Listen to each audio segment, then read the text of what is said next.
भगवान शंकर कह रहे हैं कि मैं काशी में इसलिए रहता हूं कि अगर काशी का एक मच्छर भी मरता, जंतु माने अत्यंत तुच्छ छोटा से छोटा जीव, मनुष्य को तो छोड़ दीजिए, काशी मरत जंतु अवलोकी और जासु नाम बल करऊं विशोकी, जिसके नाम के बल से उस शोक वाले को मैं विशोकी बना देता हूं, उसका सारा शोक हर लेता हूं। वो कौन नाम है? तो सोई मम इष्ट देव रघुवीरा, वही रघुनाथ रघुवीर, रघुवंश में उत्पन्न श्री राम। सोई मम इष्ट देव रघुवीरा, सेवत जाहि सदा मुनि धीरा। जो बड़े बड़े धीर ऋषि मुनि जिनकी सेवा, जिनका नाम लेते हैं, मैं उन्हीं रघुनाथ जी का, निर्गुण राम जी का नहीं, रघुवीर श्री राम दशरथ नंदन श्री राम है, निर्गुणिया राम नहीं है। सोई मम इष्ट देव रघुवीरा, सेवत जाहि सदा मुनि धीरा। बड़े बड़े मुनि जिस राम की सेवा करते हैं, मैं उनका नाम काशी में मरने वाले के कान में देता हूं। मनुष्य मरे, बैल मरे, घोड़ा मरे, गधा मरे, मच्छर मरे, मैं उसके कान में राम नाम देता हूं और करऊं विशोकी, उसे शोक रहित होकर के हे प्रभु आपका धाम देता हूं। आपके धाम में मैं आपके नाम के बल से उसको भेजता हूं, कोई भी काशी में मरे। इसलिए शास्त्र कहता है कि काश्याम मरणान मुक्ति, काशी में मरने से निश्चित है मुक्ति है। और मुक्ति का मूल कारण क्या है? श्री राम जी का पावन नाम। आप लोग कई बार सुने होंगे श्रीमद् भागवत की कथा। भगवान शंकर ने पार्वती जी को अमर कथा सुनाई। भाई अमर कथा है तो अमर कथा सुनाई, और अमर कथा सुनने के बाद भी पार्वती जी अमर नहीं हुई। अमर कथा सुनने के बाद भी पार्वती जी अमर नहीं हुई, क्योंकि पीछे में सो गई। तो जो सोवत है सो खोवत है, जो जागत है सो। तोते के बच्चे ने सुन लिया, वो जाग रहा था, वो पा गया। अब पार्वती जी सो गई, अमर हुई नहीं। तब भगवान शंकर ने पार्वती जी को बाद में 10,000 से अधिक वर्ष बाद उनके प्रायश्चित करने के बाद पार्वती जी को एक बार राम नाम का उपदेश किया कि हे पार्वती, अब सबका सार ये राम नाम सुन लो और इससे तुम अमर हो जाओगी। और हमारे यहाँ महात्मा लोग बोलते हैं कि राम रामेति रामेति रमे रामे मनोरमे, सहस्रनाम तत्तुल्यम राम नाम वरानने। एक बार भगवान शंकर ने पार्वती जी को राम नाम का उपदेश किया और पार्वती जी परम वैष्णव हो गई, मुक्त हो गई। और पार्वती जी के ऊपर फिर काल का प्रभाव कभी नहीं व्यापता। नहीं तो सती रूप में भी शरीर छोड़ना पड़ा, अन्य रूपों में भी शिव पुराण में आया है। लेकिन अमर कथा के बाद भी पार्वती जी को राम नाम से ही अमरता मिली।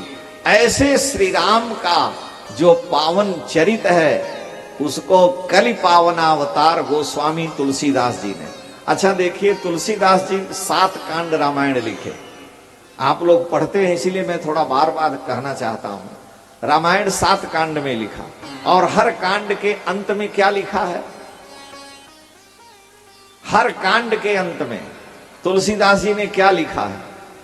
लिखा है, हम साधुशाही भाषा में जो बोलते हैं, हर कांड के अंत में तुलसीदास जी ने लिखा कि जय जय श्री रामचरितमानसे सकल कलि कलुष विध्वंसने, बाल कांड प्रथम सोपान, अयोध्या कांड द्वितीय सोपान, अरण्य कांड तृतीय सोपान। सोपान माने सीढ़ी। सोपान का अर्थ होता है सीढ़ी, अपने छत पर जाने के लिए जो जीना होता है। अब तो लिफ्ट आ गया है, लेकिन लिफ्ट बिगड़ जाएगा, सीढ़ी नहीं बिगड़ेगी, सीढ़ी चलेगी। लिफ्ट केवल उठा देता है, छोड़ देगा तो गिर जाइएगा, बिजली चली गई चले जाए, लेकिन पैर की बिजली नहीं जाएगी, वो क्षमता बनी रहेगी। तुलसीदास जी लिख रहे हैं कि सकल कलि कलुष विध्वंसने, संपूर्ण कलि माने कलयुग के, कलुष माने पाप का, विध्वंसन माने नाश करने वाला, यह श्री रामचरित मानस की पहली सीढ़ी बालकांड, दूसरी सीढ़ी अयोध्या कांड इस तरह से है। यानी संपूर्ण श्री रामचरित मानस कलयुग के सारे पापों को धो डालने वाला है। जो राम जी को नहीं मानते हैं आप लोग भी सुने होंगे, जो अपने को नास्तिक कहते हैं वो भी संसद भवन में रामायण की चौपाई बोल करके टिप्पणी करते हैं। हमने देखा कि बताओ, ये तो अपने को नास्तिक कहता है, चौपाई बोल रहा है तुलसी की और जो है आक्षेप कर रहा है। यानी बिना तुलसी दल के किसी का कल्याण नहीं है। कितना भी 56 भोग बनाइए, अगर तुलसी दल नहीं पड़ा तो भगवान भोग ही नहीं लगाते हैं। कितने भी बड़े आप व्यास हैं, कथावाचक हैं, संस्कृत बोलिए, अंग्रेजी बोलिए, फारसी बोलिए, लेकिन जब तक भारत की भूमि में आपने तुलसी दल नहीं डाला तब तक जो है ठाकुर जी उसे स्वीकार नहीं करते हैं। ये तुलसी के काव्य की विशेषता है।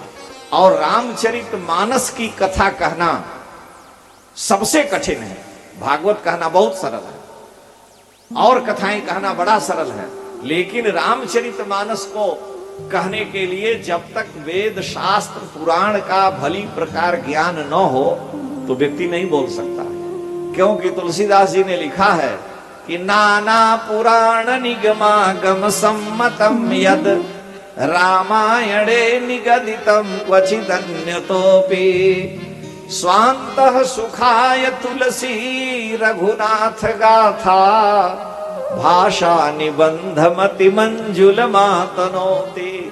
नाना पुराण निगम माने वेद, आगम माने शास्त्र और सारे पुराण सबसे लेकर के मैंने रामचरितमानस की रचना की है। नाना पुराण निगमागम सम्मतम यद, रामायण वाल्मीकि भी जो है वह भी, और क्वचिदन्य तोपी, कुछ अन्य जगह से भी।